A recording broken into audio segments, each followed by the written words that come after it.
किसी गांव में लोहन नाम का एक किसान रहता था। उसकी दोस्ती एक साधु बाबा से थी। लोहन किसान जब खेती के काम से समय पाता तब साधु बाबा की कुटिया में चला जाता। दोनों वहीं बैठकर चिलम भर करके गांजा पीते और वहीं सो जाते। एक दिन लोहन अपना काम समाप्त करके बाबा की कुटी पर पहुंचा। बाबा बैठे चिलम सुलगा रहे थे। वो लोहन को देखकर बाबा ने चिलम लोहन की ओर बढ़ा दी। फिर दोनों आपस में बातें करने लगे। उसके बाद वहीं लेटकर आराम करने लगे। दोनों गहरी नींद में सो गए। उनकी चिलम उसी जगह लगे हुए पुआल के पास पड़ी थी। वो पुआल धीरे धीरे चिलम की आग से सुलगता रहा और एकदम से जल उठा। आग की गर्मी से बाबा और लोहन की आँख खुल गई। वे दोनों अपना बचाव करने लगे, लेकिन आग इतनी तेज थी कि बाबा उसी में जलकर राख हो गए और लोहन का सारा शरीर काफ़ी जल गया। वो जो कपड़े पहने था वो भी जलकर राख हो गए। लोहन का शरीर काफ़ी जल जाने से बहुत ही डरावना लग रहा था। बिना कपड़ों के वो निकल नहीं पा रहा था। जब भी लोहन कुटी के बाहर निकलता उसे देखकर गांव के लोग भूत भूत कहकर लाठी डंडा लेकर दौड़ा लेते। अब लोहन भूत की दहशत से सारा गांव परेशान था। लोग जरा सी आहट पाते ही लोहन भूत कहकर चिल्ला पड़ते। अंत में लोहन को एक उपाय सूझी।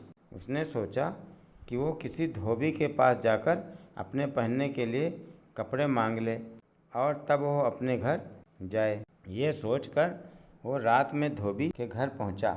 उसने धोबी को आवाज़ दी और जैसे ही धोबी घर से बाहर निकला, सामने लोहन को देखकर वो बुरी तरह डर गया। डर के मारे उसके मुख से भू भूत निकलने लगा। आवाज़ सुनकर गांव के लोग लाठी डंडा लेकर लोहन पर टूट पड़े। लोहन वहां से भागकर धोबी के पाटे के पास छिप गया। उसने तय किया कि वो उसको कपड़े धोने नहीं देगा। जब धोबी कपड़े धोता तब लोहन उसे डरा देता और धोबी वहां से भाग जाता। वो राजा के कपड़े धोता था पर डर के मारे घाट पे नहीं जाता था। एक दिन राजा के सिपाही राजा के कपड़े लेने आए तो धोबी ने उसे सारी कहानी सुना दी। लोहन भूत के दहशत से वो कपड़े धोने से इनकार कर देता। सिपाहियों ने उसे डांट कर कहा, अभी कपड़े तैयार करो नहीं तो तुम्हें जेल में डाल देंगे। बेचारा धोबी कपड़े धोने के लिए सिपाहियों के साथ घाट पर गया, पर जैसे ही उसने कपड़े पानी में डाले कि लोहन जोर से बोला, मैं आ गया। ये सुनकर सिपाही और धोबी लोहन भूत कहकर भागे। सिपाही ने आकर राजा को सभी बातें बताई। राजा ने सोचा, मैं जाऊं देखूं कौन लोहन भूत है, और घोड़ी पे सवार होकर चल दिए। धोबी के घाट आकर राजा ने कपड़े धोने को कहा। डरा हुआ धोबी राजा से बोला, महाराज आप तो भाग जाएंगे और मुझे लोहन भूत मार डालेगा। जब राजा ने कहा, तुम घबराओ नहीं, मैं तलवार लेकर यहीं पर खड़ा रहूँगा।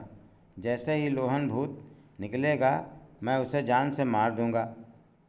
पर धोबी ने राजा से कहा, यदि आप अपने को घोड़े में रस्सी से बांध दें और घोड़े को खूंटे में, भी आपके कपड़े धोऊंगा, वरना नहीं। राजा ने शर्त मान ली और अपने को घोड़े से बांध दिया और घोड़े को खूंटे से बांध दिया। फिर धोबी से कपड़े धोने को कहा। धोबी कपड़े धोने चल दिया। जैसे ही कपड़ों को पानी में डाला, वहीं पास में छिपा लोहन जोर से बोला, मैं आ गया हूँ, पकड़ो, भाग ना जाए। ये सुनकर राजा और धोबी दोनों चिल्लाकर लोहन भूत कहकर भागे। धोबी तो भाग गया पर राजा बंधे होने के कारण भाग न सका। वो अपने घोड़े को चाबुक से मारने लगे और चिल्लाने लगे, बचाओ। बड़ी मुसीबत में घोड़े ने अपनी खूंटी उखाड़ ली और खूब तेजी से भागा। खटखट की डोरियों की आवाज़ होने से राजा के पीछे सर में वो खूंटे लड़ रहे थे और राजा डर रहा था कि ये लोहन भूत है। जोर से चिल्ला रहे थे, लोहन मुझे माफ़ कर दो। अब कभी कपड़े लेने नहीं आएंगे। और फिर राजा ये चिल्लाते हुए अपने दरबार में पहुंच गए।